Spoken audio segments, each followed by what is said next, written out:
Dear students, നമ്മൾ ഇന്ന് ഗ്രേഡിങ്ങുമായിട്ട് ബന്ധപ്പെട്ട് കുറച്ച് അഡീഷണൽ കാര്യങ്ങളാണ് പറയാൻ പോകുന്നത്. അപ്പം നമ്മൾ ഓൾറെഡി ഗ്രേഡിങ് എന്താണെന്ന് ദേവിക എം.എഡ് സ്റ്റുഡൻറ്റ് പഠിപ്പിച്ചായിരുന്നു. രണ്ട് ടൈപ്പ് ഗ്രേഡിംഗ് ഉണ്ട്, direct indirect grading. Direct grading എന്ന് പറയുമ്പോഴത്തേക്കും നമ്മൾ ഗ്രേഡ് ചെയ്യുന്നത് തന്നെ മാർക്ക് കൊടുക്കില്ല, ഡയറക്റ്റ് ഗ്രേഡ് തന്നെയായിരിക്കും കൊടുക്കുന്നത്. അത് വെച്ചായിരിക്കും ഫൈനൽ ഗ്രേഡൊക്കെ പ്രൊവൈഡ് ചെയ്യുന്നത്. ഇൻഡയറക്റ്റ് എന്ന് പറയുമ്പോഴത്തേക്കും നമ്മൾ ആദ്യം മാർക്ക് പ്രൊവൈഡ് ചെയ്യും. നമ്മൾ യൂഷ്വലി ഫോളോ ചെയ്യുന്ന ആ ഒരു മെത്തേഡാണ്. മാർക്ക് കൊടുത്തതിന് ശേഷം അതിനെ ഫൈനലി ഇന്ന് ഗ്രേഡിലോട്ട് കൺവേർട്ട് ചെയ്യുകയാണ് ചെയ്യുന്നതെന്നുള്ളതാണ്. ഓക്കെ, അപ്പം ഇൻഡയറക്റ്റ് ഗ്രേഡിങ്ങിന് തന്നെ രണ്ട് ടൈപ്പ് ഉണ്ട്, ആബ്സല്യൂട്ട് ആൻഡ് റിലേറ്റീവ് ഗ്രേഡിങ്.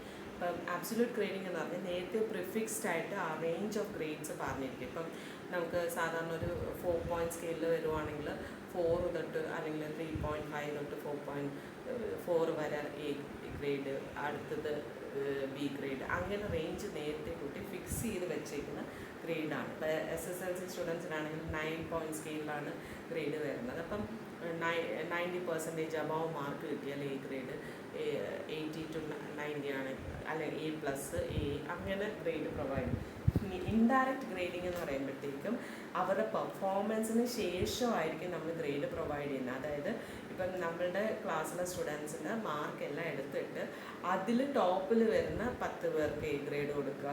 അത് നേരത്തെ പറഞ്ഞ നോർമൽ ഡിസ്ട്രിബ്യൂഷനായിട്ട് റിലേറ്റ് ചെയ്തിട്ടാണ് ഇത്ര പെർസെൻറ്റേജ് വരുന്നവർക്ക് നമ്മൾ എന്ത് കൊടുക്കുക, അല്ലെങ്കിൽ മീൻ പ്ലസ് സ്റ്റാൻഡേർഡ് ഡീവിയേഷൻ കണ്ടുപിടിച്ചാൽ അതിൻ്റെ മുകളിൽ വരുന്ന മീൻ +2 സ്റ്റാൻഡേർഡ് ഡീവിയേഷൻ, അങ്ങനെ 5 ആയിട്ട് ഡിവൈഡ് ചെയ്യുക.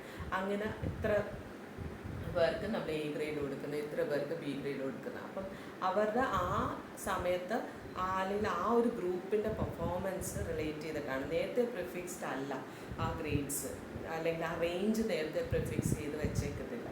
അപ്പം നേരത്തെ ഫിക്സ് ചെയ്ത് വെക്കാതെ കുട്ടികളുടെ പെർഫോമൻസ് അനുസരിച്ച് പ്രൊവൈഡ് ചെയ്യുന്നതിനെയാണ് ഇൻഡയറക്റ്റ് ഗ്രേഡിംഗ് എന്ന് പറയുന്നത്. ദിസ് ഇസ് റിലേറ്റഡ് ടു നമ്മൾ നോക്കുവാണെങ്കിൽ നോം റെഫറൻസ്ഡ് ടെസ്റ്റ് പോലെയാണ്. നോം റെഫറൻസ്ഡ് ഗ്രേഡിംഗ് ആണ് എന്ത് വരുന്നത്, ഗ്രൂപ്പിൻ്റെ പെർഫോമൻസ് അനുസരിച്ച് വരുന്നതാണ് ഇൻഡയറക്റ്റ് ഗ്രേഡിംഗ് എന്ന് പറയുന്നത്. ഇപ്പോൾ ക്രൈറ്റീരിയൻ റെഫറൻസ് എന്ന് പറയുമ്പോൾ റിലേറ്റീവ് ഗ്രേഡിങ്ങും, ക്രൈറ്റീരിയൻ റെഫറൻസ് എന്ന് പറയുമ്പോഴത്തേക്കും ഒരു ക്രൈറ്റീരിയ ബേസ് ചെയ്ത് നമ്മൾ നേരത്തെ ഫിക്സ് ചെയ്തിരിക്കുന്ന ക്രൈറ്റീരിയ ആയിരിക്കും, അതിനെ ബേസ് ചെയ്ത് അതെന്ന് പറയുമ്പോഴത്തേക്കും ആബ്സല്യൂട്ട് ഗ്രേഡിങ്ങുമായിട്ട് വരും. അപ്പം നോം റെഫറൻസ്ഡ് ഗ്രേഡിംഗ് എന്ന് പറയുന്നത് it is actually relative grading എന്നുള്ളതാണ്. ഇനി ഇതിൽ വരുന്നതെന്ന് പറഞ്ഞാൽ CGPA, അങ്ങനെ കുറച്ച് കാര്യങ്ങൾ നിങ്ങൾക്കുണ്ട്. അതിൻ്റെ തിയറി ദേവിക പറഞ്ഞു കാണുമെന്ന് വിചാരിക്കുന്നു. അപ്പോൾ അത് കാൽക്കുലേഷനാണ് ഞാനിവിടെ പറയുന്നത്. സപ്പോസ് നമ്മൾ നേരത്തെ ഗ്രേഡ് പറഞ്ഞു വെച്ചിട്ടുണ്ട് ABCD, ആൻഡ് A എന്ന് പറഞ്ഞ ഗ്രേഡിൻ്റെ പോയിൻറ്റ് 4, Bക്ക് 3, Cക്ക് 2, Dക്ക് 1. ഇപ്പോൾ നമ്മളൊരു ഡയറക്റ്റ് ഗ്രേഡിംഗ് സിസ്റ്റം പറഞ്ഞു, നമ്മൾ ഡയറക്റ്റ്ലി ഗ്രേഡ് ആയിരിക്കും ചെയ്യുന്നത്. അപ്പോൾ നമ്മളൊരു പരീക്ഷ ഇട്ടു, 1 2 3 4 5 6 7 8 9 10 10 ക്വസ്റ്റ്യൻ ഉണ്ട്. ആ 10 ക്വസ്റ്റ്യനെ നമ്മൾ മാർക്ക് കൊടുത്തതിന് ഗ്രേഡാണ് കൊടുക്കുന്നത്. ഇപ്പോൾ സപ്പോസ് ഒരു ഗ്രേഡ് കൊടുത്തു A B A C A B A B B C, ഇതിൻ്റെ ഓരോ ക്വസ്റ്റ്യന് ഗ്രേഡ് ഇട്ട് പോയി.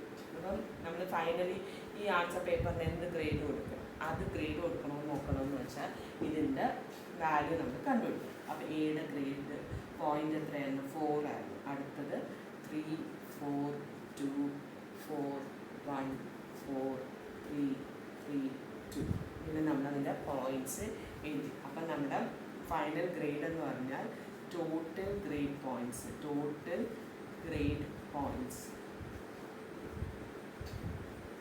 Divided by number of grade points. നമ്മളെന്താ ഇത് ചെയ്യുന്ന പോലെ മീൻ കണ്ടുപിടിക്കുന്നത്. അപ്പം നമ്മുടെ ഗ്രേഡ് പോയിൻ്റ് ആവറേജ് എന്ന് പറഞ്ഞാൽ അല്ലെങ്കിൽ ഈ പരീക്ഷ പേപ്പറിൻ്റെ ഗ്രേഡ് പോയിൻ്റ് എന്ന് പറഞ്ഞാൽ ഇതെല്ലാം കൂടെ ആഡ് ചെയ്യുമ്പോൾ നമുക്ക് കിട്ടുന്ന 13 ആണ്, ഡിവൈഡ് ബൈ 10 ക്വസ്റ്റ്യനുള്ളത് 10 = 3. അപ്പം 3ക്ക് കറസ്പോണ്ടിങ് ആയിട്ട് ഇവിടെ വന്ന് എന്തായിരുന്നു, ബി ആണ്. കുട്ടിക്ക് കിട്ടുന്ന ഗ്രേഡ് എന്തായിരിക്കും, ബി ഗ്രേഡ് ആയിരിക്കും. ഇതിൽ തന്നെ ഇപ്പോൾ ഈ ഒരു അസംഷൻ എന്ന് പറഞ്ഞാൽ എല്ലാ ക്വസ്റ്റ്യനും ഒരേ വെയിറ്റേജ് ആണോ ഉള്ളതെന്നുള്ളതാണ്. ഇപ്പം നമുക്കറിയാം, നമ്മളിപ്പം ഒരു MCQ ക്വസ്റ്റ്യനുള്ള അതേ വെയിറ്റേജ് അല്ല SAക്കുള്ളത്, അല്ലെങ്കിൽ ഷോർട്ട് ആൻസറുള്ളത്. അപ്പോൾ ആ വെയിറ്റേജ് കൂടെ കയറി വരുവാണെങ്കിൽ, അതായത് ഇത് അതിൻ്റെ ഗ്രേഡ് പോയിൻ്റ് ആണ്, വെയിറ്റേജ് വെയിറ്റേജ് കൂടെ കയറി വരുവാണെങ്കിൽ ഇപ്പോൾ വെയിറ്റേജ് പറയുമ്പോഴത്തേക്കും ആദ്യത്തെ 3 ക്വസ്റ്റ്യൻ MCQ ആണ് വെച്ചു, അടുത്തത് ലാസ്റ്റ് 2 SC. അപ്പോൾ MCQന് വെയിറ്റേജ് നമ്മൾ 1 ആണ് കൊടുത്തത്. ഷോർട്ട് ആൻസറിന് നമ്മൾ കൊടുക്കുന്ന വെയിറ്റേജ് എന്ന് പറഞ്ഞാൽ 3 ആണെന്ന് വെച്ചു. SAക്ക് കൊടുക്കുന്ന വെയിറ്റേജ് 5 ആണെന്ന് വെച്ചു. അങ്ങനെയാണെങ്കിൽ നമ്മൾ എന്ത് ചെയ്യണം, ഈ ഗ്രേഡ് പോയിൻ്റ് ആവറേജിന് എന്ത് ചെയ്യണം, വെയിറ്റേജ് വെച്ചുകൂടെ മൾട്ടിപ്ലൈ ചെയ്യണം. വെയിറ്റേജ് കൂടെ മൾട്ടിപ്ലൈ ചെയ്യണം. അപ്പം ഇത് രണ്ടും കൂടെ മൾട്ടിപ്ലൈ ചെയ്യാം, ഗ്രേഡ് പോയിൻ്റ് ആവറേജ് വെയിറ്റേജ്. അപ്പോൾ മൾട്ടിപ്ലൈ ചെയ്യുമ്പോൾ നമുക്ക് എന്ത് കിട്ടും, 4 1s 4, 3 1s 3, 4 1s 4, 3 2s 6, 4 3s 12, 3 1s 3, 4 3s 12, 2 3s 9, 5 3s 15, 5 2s 10. Okay, ഇനി ഇതെല്ലാം കൂടെ ആഡ് ചെയ്യണം. അങ്ങനെയാണെങ്കിൽ നമ്മൾ ഗ്രേഡ് പോയിൻ്റ് ആവറേജ് എന്തായിരിക്കും, അതായത് വെയിറ്റ് ഗ്രേഡ് പോയിൻ്റ് ആവറേജ് എന്ന് പറഞ്ഞാൽ ടോട്ടൽ എന്തിൻ്റെയ grade point average into weightage divide by total weightage. ഇങ്ങനെയായിരിക്കും ഉണ്ടാകുന്നത്. ഓക്കെ, കാൽക്കുലേഷനിലോട്ട് പോകുന്നില്ല. ഇതെല്ലാം കൂടെ ആഡ് ചെയ്യുക, ആഡ് ചെയ്തിട്ട് വെയിറ്റേജ് ആഡ് ചെയ്യുക, അത് രണ്ടും കൂടെ ഡിവൈഡ് ചെയ്യുക. അതാണ് വെയിറ്റ് ഗ്രേഡ് പോയിൻ്റ് ആവറേജ് എന്ന് പറയുന്നത്. ഇതിപ്പോൾ ഒരു പരീക്ഷ പേപ്പറിൻ്റെ കേസ് പറഞ്ഞാൽ ഇതേപോലെ നമുക്കിപ്പം ഒരു സെമസ്റ്ററിൽ നമുക്ക് ഒരു 5 പേപ്പറുണ്ട് അല്ലെങ്കിൽ 4 പേപ്പറുണ്ട്. ആ 4 പേപ്പറിൻ്റെയും ഇപ്പം നമുക്ക് ഗ്രേഡ് കണ്ടുപിടിക്കണമെന്ന് വെച്ചു. അങ്ങനെയാണെങ്കിൽ എങ്ങനെ ചെയ്യുന്നു, അപ്പം നമുക്കൊരു സെമസ്റ്ററിൽ 5 പേപ്പറുണ്ട്. Paper 1 2 3 4 5 5 paper. അപ്പോൾ അതിന് നമുക്ക് ആദ്യത്തെ പേപ്പറിന് കിട്ടിയ ഗ്രേഡ് A, അടുത്തത് B, അടുത്തത് A, അടുത്തത് C, അടുത്തത് D. ഇങ്ങനെയാണെങ്കിൽ നമ്മുടെ ആ സെമസ്റ്ററിലുള്ള മൊത്തത്തിലുള്ള ഗ്രേഡ് എന്താണെന്നുള്ളത് കണ്ടുപിടിക്കും. ഓക്കെ, ഒരു സെമസ്റ്ററിലുള്ള ഗ്രേഡ് എന്താണെന്ന് കണ്ടുപിടിക്കും. ഇത് നേരത്തെ പറഞ്ഞ പോലെ തന്നെയാണ് നമ്മൾ അതിൻ്റെ ഗ്രേഡിൻ്റെ പോയിൻ്റ് എന്താണെന്ന് 4 3 4 2 4. അതെല്ലാം കൂടെ ആഡ് ചെയ്യുമ്പോൾ അപ്പം ഇവിടെയും ഗ്രേഡ് പോയിൻ്റ് ആവറേജ് തന്നെയാണ്. എന്താ, total grade points divide by number of grades തന്നെയാണ്. എത്ര ഗ്രേഡ് വന്നു, എത്ര പേപ്പറുള്ളോ അതിനനുസരിച്ച് ഗ്രേഡ്. അപ്പോൾ 17 അത് ടോട്ടൽ കിട്ടിയത് 17 divide by number of grades number of paper 5. So you get it as 3.4 എന്ന് കിട്ടും.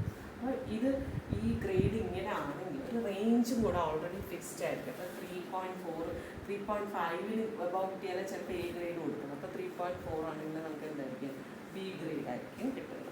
അപ്പോൾ ഇതേ കാര്യം തന്നെ നേരത്തെ പറഞ്ഞ പോലെ, വെയിറ്റേജ് പറഞ്ഞ പോലെ തന്നെ നമുക്കറിയാം, നമ്മൾ ഓരോ സെമസ്റ്ററിലും എടുക്കുന്ന പേപ്പറിൻ്റെ ക്രെഡിറ്റ് വ്യത്യാസമായിരിക്കും. അപ്പോൾ ക്രെഡിറ്റ് ഡിഫർ ചെയ്യാനുള്ള ചാൻസസ് ഉണ്ട്. അപ്പം നമ്മളിതിൻ്റെ ഇത് എഴുതി ഇവിടെ ക്രെഡിറ്റും കൂടെ കയറി വരുവാണെങ്കിൽ, അപ്പം ഇവിടെ നമുക്ക് ഈ സെമസ്റ്ററിൽ ഗ്രേഡുണ്ട്, ഇത് നമ്മൾ എഴുതിയതിൻ്റെ ഗ്രേഡ് പോയിൻ്റ്. ഈ ഓരോ പേപ്പറിൻ്റെ ക്രെഡിറ്റും വ്യത്യാസമാണെങ്കിൽ നമ്മുടെ ഗ്രേഡ് പോയിൻ്റ് ആവറേജ് കണ്ടുപിടിക്കുന്നത് മാറും, മെത്തേഡ് മാറും. വെയിറ്റേജ് പറഞ്ഞ പോലെ തന്നെയാണ്. ഇപ്പോൾ സപ്പോസ് നമ്മുടെ ക്രെഡിറ്റ് എന്ന് പറഞ്ഞാൽ ഇത് 4 5 3 10 3 എന്നാണ് വെച്ചു. അങ്ങനെയാണെങ്കിൽ നമ്മൾ ചെയ്യേണ്ട പ്രോസസ്സ് എന്ന് പറഞ്ഞാൽ ഗ്രേഡ് പോയിൻറ്റും ക്രെഡിറ്റും കൂടെ എന്ത് ചെയ്യണം, മൾട്ടിപ്ലൈ ചെയ്യണം. ഗ്രേഡ് പോയിൻറ്റ് ഇൻറ്റു ക്രെഡിറ്റ് ചെയ്യണം. അപ്പം 4 4 16, 3 5 15, 4 3 12, 20, 4 3 12. ആൻഡ് അതിനെ ആഡ് ചെയ്യണം. ചെയ്യുമ്പോൾ നമുക്കിവിടെ കിട്ടുന്നത് 75 എന്നാണ്. ആൻഡ് ടോട്ടൽ ക്രെഡിറ്റും ആഡ് ചെയ്യണം. ക്രെഡിറ്റ് ആഡ് ചെയ്യുമ്പോൾ ഇവിടെ 25. ഓക്കെ, അപ്പോൾ നമ്മുടെ ഗ്രേഡ് പോയിൻ്റ് ആവറേജ് എന്താണ്? Grade point average is equal to sum of എന്താ grade point into credit by total credit കേട്ടോ. സിഗ്മ സം ഓഫ് എന്തായിട്ടുണ്ട് 75 by 25 which is equal to 3. അപ്പം അപ്പോഴും ബി ഗ്രേഡാണ്. പക്ഷെ ആ പോയിന്റിന് വ്യത്യാസം വന്നാണല്ലോ ക്രെഡിറ്റ് കയറി വന്നപ്പോഴത്തേക്കും. അപ്പോൾ നമ്മൾ ഇങ്ങനെയാണ് എന്ത് ചെയ്യുന്നത്, ഗ്രേഡ് പോയിന്റ് ആവറേജ് കണ്ടുപിടിക്കും. അപ്പോൾ നമ്മൾ ഗ്രേഡ് പോയിന്റ് ആവറേജ് കണ്ടു, വെയിറ്റ് ഗ്രേഡ് പോയിന്റ് ആവറേജ് കണ്ടു. ഇനി അടുത്ത അതിൻ്റെ അകത്ത് വരുന്ന കൺസെപ്റ്റ് എന്ന് പറയുന്നത് ക്യൂമുലേറ്റീവ് ഗ്രേഡ് പോയിന്റ് ആവറേജ് അല്ലെങ്കിൽ CGPA എന്നാണ്. ഓക്കെ, CGPA അത് വരുന്നതെന്ന് പറഞ്ഞാൽ ക്യൂമുലേറ്റീവ് ഗ്രേഡ് പോയിന്റ് ആവറേജ് എന്ന് പറഞ്ഞാൽ സപ്പോസ് നമുക്ക് 4 സെമസ്റ്റർ ഉണ്ടായിരുന്നു. Semester 1, 2, 3, 4 4 semester. ഇപ്പം നമ്മൾ നേരത്തെ കണ്ട ഒരു സെമസ്റ്ററിൽ പല പേപ്പർ വെച്ചിട്ടുള്ളത്. അപ്പോൾ ഒരു 4 സെമസ്റ്ററിലും നമുക്ക് എന്ത് കിട്ടി? ഓരോ സെമസ്റ്ററിലും നമുക്ക് എന്ത് കിട്ടി? ഗ്രേഡ് പോയിന്റ് ആവറേജ് നമുക്ക് കിട്ടി. നമുക്ക് 3.4 അല്ലെങ്കിൽ 2.1, 3.2, 3.0 ഇങ്ങനെ ഗ്രേഡ് പോയിന്റ് ആവറേജ് കിട്ടും. ഇവിടെയും ഈ സെമസ്റ്ററിൽ എന്തുണ്ട്? ടോട്ടൽ ക്രെഡിറ്റ്സ് ഉണ്ട്. ഓരോ സെമസ്റ്ററിനും ക്രെഡിറ്റ് ഉണ്ട്. ഇപ്പം 15 ആണ് ടോട്ടൽ ക്രെഡിറ്റ്, 10, 20, 50 ഇങ്ങനെ ടോട്ടൽ ക്രെഡിറ്റ് എഴുതിയതിന് ശേഷം ഇവിടെ CGPA cumulative grade point average എന്ന് പറഞ്ഞാൽ എല്ലാ സെമസ്റ്ററിലും കൂടെയുള്ള നമ്മുടെ ഗ്രേഡ് പോയിന്റ് ആവറേജ് എന്താണെന്ന് കണ്ടുപിടിക്കുക എന്നുള്ളത്.